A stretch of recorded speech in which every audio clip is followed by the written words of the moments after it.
Bienvenidos a la segunda parte de Prototipo y Densificación Urbana, una apuesta de renovación urbana. Lo que habíamos mencionado en la primera parte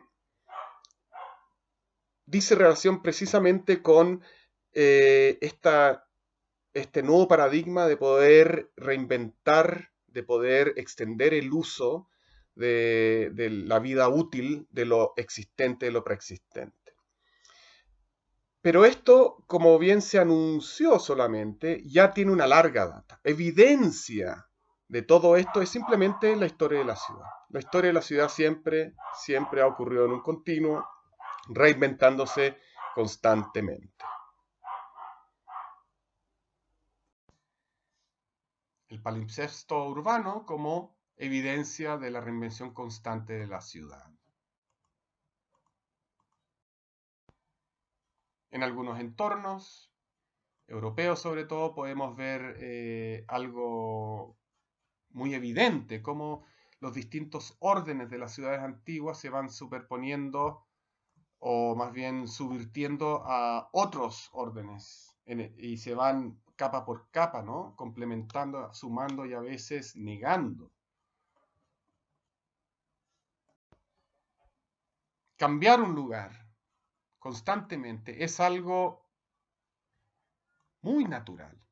Ha pasado a lo largo de toda la historia. El caso de la Plaza de Armas es indicador de esto, ¿no?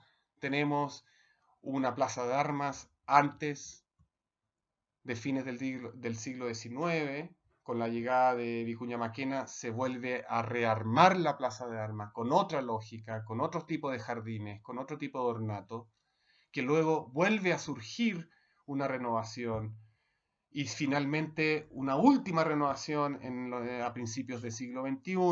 De nuevo se vuelve a reinventar la plaza y se va superponiendo un orden tras otro. Incluso el portal Phillips, que está en el lado oriente de la Plaza de Armas. Ustedes podrán conocer más, es más famoso el portal Concha, en el borde sur de la Plaza de Armas. Ese borde oriente, ¿no? Había otro portal, el portal McClure, se quemó, se echó abajo y luego se construyó uno arriba, el portal Phillips. Entonces la ciudad tampoco va sufriendo modificaciones blandas de corte paisajístico ornato, sino que también de grandes hechos rotundos, capitales. De pronto se construye una nueva fachada de la Plaza de Armas, se construye una torre de espejo de varios pisos de altura en los 80 y se va cambiando la ciudad.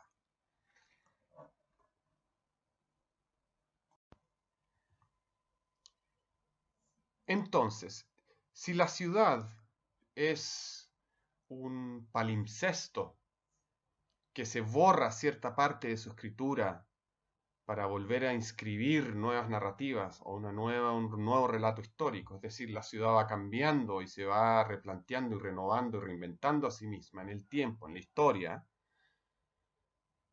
Lo que interesa rescatar en esta imagen es cómo también se va constituyendo y conformando y consolidando una imagen de ciudad. Esa imagen de ciudad, en el caso de Santiago Centro, podemos ver que se constituye en varias dimensiones y aristas. Sin embargo, aquí aparecen simplificados algunos y dejado de lado otros, pero que son los más característicos. Entendemos siempre una ciudad densa en el Santiago histórico, de manzanas muy densas, grandes edificios, pero que no la reconocemos también como ciertas piezas urbanas. Por ejemplo, el parque forestal, el río Mapocho, los puentes que van cruzando y que conectan el río Mapocho con la parte norte, con Bellavista, con la comuna de Recoleta, con la comuna de Independencia. Tenemos en la cabeza la imagen de La Vega, la imagen del Parque Bustamante, el Cerro Santa Lucía, el Cerro San Cristóbal, la Plaza de Armas. También tenemos en la cabeza el Mercado Central, la Estación Mapocho, el Parque Cauciño, o sea, hoy día el Parque O'Higgins. Tenemos varios elementos que son como característicos y que se transforman en nuestras anclas mnemónicas, que nos dan una referencia en la memoria, una imagen de la ciudad. Esto en base a piezas urbanas, tanto más bien paisajísticas como arquitectónicas.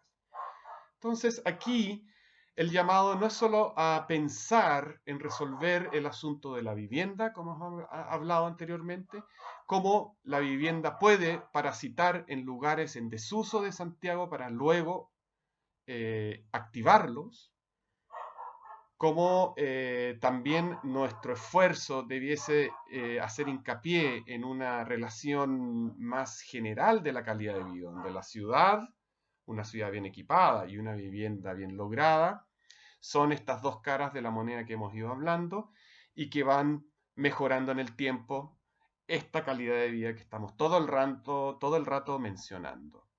De allí entonces cómo nuestra operatoria programática de CAP puede encontrar ciertos lugares, intervenir en uno o extrapolarse a otros y a su vez generar piezas urbanas que sean reconocibles para contribuir a este mapa de la imagen de Santiago como lo muestra la diapositiva que estamos viendo. Entonces, la pieza urbana entendida como proyecto de arquitectura es la lógica de la pieza urbana que ayuda a construir un imaginario urbano.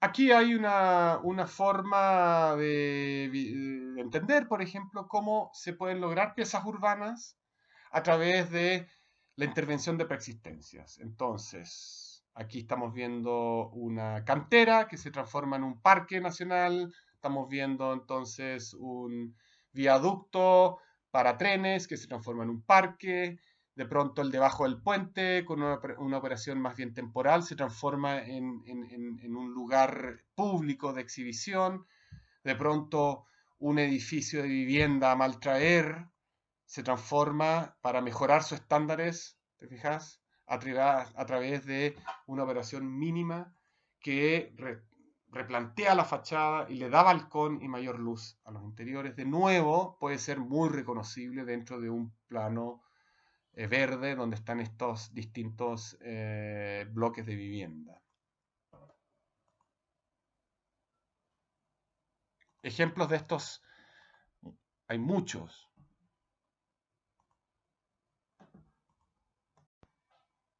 Un ejemplo notable entonces sería el GAM, la antigua UNTACT del gobierno de Allende, que de pronto cambia de programa, se transforma en un momento, se transforma en un lugar de parlamento de la dictadura de Pinochet o del gobierno de Pinochet para algunos, supongo, y que después pasa a ser un centro cultural en una pieza reconocible a nivel metropolitano, es decir, tiene además convocatoria metropolitana. Y va mucha gente del todo Santiago a ver exposiciones, también los fines de semana a bailar frente a los grandes espejos que son estos grandes paños vidriados.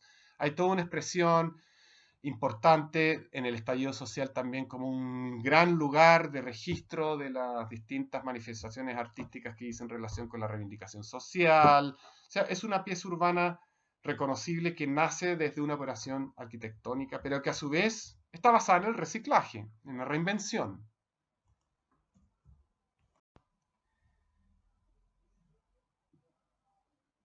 El SS Pompeya de Lina Bobardi en Sao Paulo es un buen ejemplo de esta reinvención urbana, de este reciclaje que va más allá de él y que instala una pieza reconocible en la ciudad canónica de gran convocatoria y uso, en este caso multiprogramático, para la ciudad de Sao Paulo en una fábrica que estaba en desuso.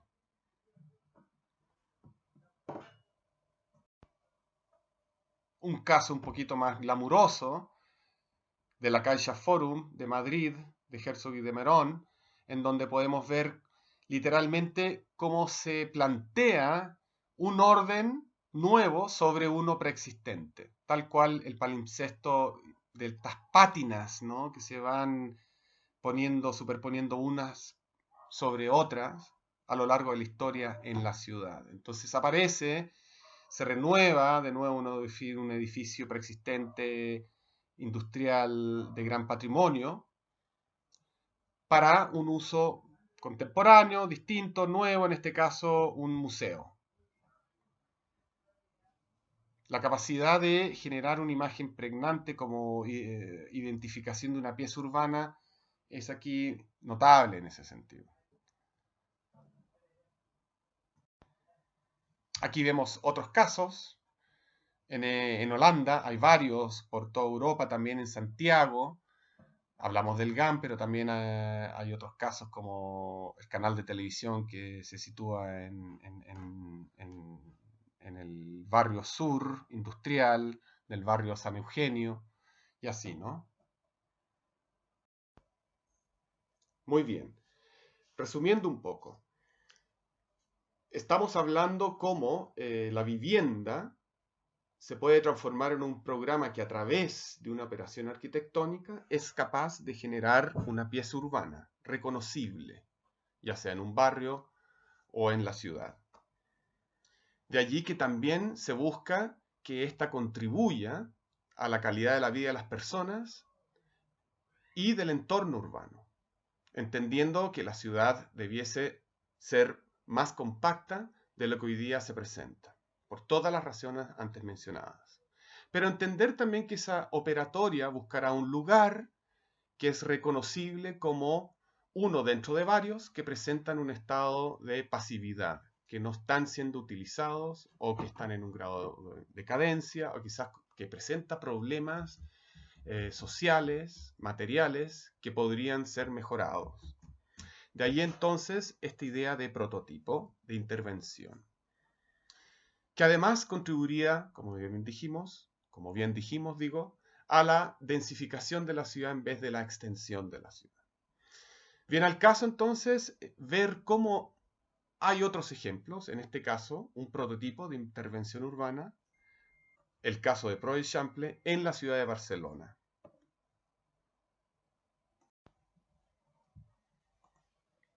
Aquí vemos la ciudad de Barcelona y lo que estamos apreciando en las imágenes es precisamente la extensión del Plan Cerdá, un plan que se gesta a mediados del siglo XIX por Ildefons Cerdá. Se dice que fue el primer urbanista desde que surge la disciplina del urbanismo, e incluso podemos constatar cuán importante puede llegar a ser esta, debido a que tenemos uno de los grandes monumentos del patrimonio histórico mundial, la Sagrada Familia de Gaudí, y sin embargo palidece un poco frente a la real obra que estamos viendo acá, que es precisamente el territorio urbano construido con una claridad muy fuerte, muy potente. Es en base entonces a una matriz, a un damero muy particular, que tiene entonces centros de manzana, muchos de ellos desocupados, que si bien en el siglo XIX, o más bien a principios del siglo XX, todavía presentaba manufactura menor, a lo largo del siglo XX esta fue siendo reemplazada por otros tipos de productivos al interior de la manzana para finalmente entrar en decadencia y en obsolencia. Proexample lo que hace es una política de acercamiento, buscar cómo estos espacios pasivos al interior de las manzanas podrían contribuir a las necesidades de sus vecinos, precisamente para que ellos no tuviesen que viajar grandes distancias para abastecerse de alimentos o quizás tener que ir a una librería muy lejos, a una biblioteca de barrio, o tener que llegar a jardines infantiles muy lejanos, o incluso traer la condición de la plaza o el parque. Proexample viene a ser un caso de gran interés, desde una política de acercamiento de servicios y programas municipales orientada a mejorar las condiciones de habitabilidad de los ciudadanos de Barcelona, surge una operación tipo, extrapolada a casi la totalidad del Plan Cerdá. De la división imaginaria de la grilla de dicho plan en grupos de 9 manzanas, e interviniendo el interior de las manzanas localizadas al centro de cada agrupación, surge una estrategia de revitalización urbana asociada a una escala metropolitana. Es decir, como se ve a continuación, la manzana del centro de cada agrupación de 9 manzanas será vaciada y reutilizada. Como se ve en este diagrama, entonces, estas fueron las manzanas que se llevaron a cabo. Lo que están en oscuro es el centro de 9 manzanas y las 9 manzanas o las agrupaciones de 9 manzanas que se ocuparon fueron precisamente las que aparecen en círculo verde, claro. Lamentablemente este es un trabajo que hice en inglés y no es necesario traducirlo. Pero lo que importa es que vean los diagramas y las imágenes y escuchen también el relato que las acompaña. Aquí vemos el tamaño del plan Cerdá en el Barcelona de hoy día, no es menor.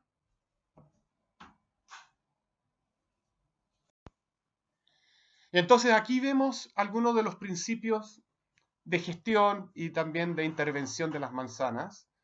No es necesario que lo estudien o lo pueden ver con mayor detención si así lo desean, pero básicamente este es el tipo de situaciones que suceden al vaciar la manzana y reemplazar ese vacío con nuevos programas de corte comunitario para los vecinos. Aquí ya vemos el detalle de las manzanas que se ocuparon, sus tamaños, el tipo de manzana, pero ya vemos otras obras, como por ejemplo una biblioteca, la monumentalización de una chimenea industrial que se deja como patrimonio urbano, como hito, sobre una plaza que todavía no se termina. Aquí se muestra cómo ese espacio interior de la manzana, en desuso, dormido, de pronto se vacía y se vuelca sobre él un nuevo programa. Gimnasio, parque, entre otros. Juegos infantiles. Aquí vemos otros casos con intervenciones de parque, con piscina pública, con café literario y acondicionamiento verde, ¿no? Porque aquí los grandes parques de Barcelona, si bien son tan bien equipados, no están tan cercanos a muchas de las viviendas del tejido urbano central.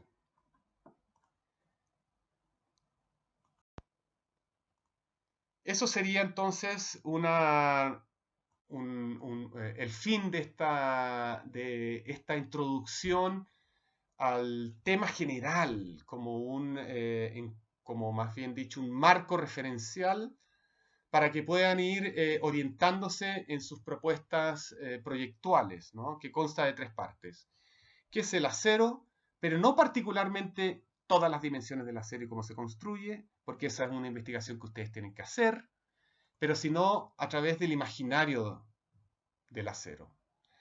Y cómo entonces podemos tratar de ambicionar, estar a la altura de una propuesta que hable de un imaginario. Hablamos también de la vivienda, de cómo ha evolucionado la vivienda, sobre todo en Chile, cómo ha ido cambiando, qué significan los distintos momentos de atención sobre el problema y la cuestión de la vivienda, y, por supuesto, cómo se entiende la arquitectura y la operación arquitectónica en casi todas sus dimensiones desde un contexto o una perspectiva urbana, y cómo son inseparables. La operación arquitectónica y su contexto urbano son inseparables, en cierta manera. Eso es todo. Les agradezco por la atención y ojalá no se hayan aburrido o al menos hayan entendido algunos de los puntos que se han querido transmitir. Nos veremos en clase.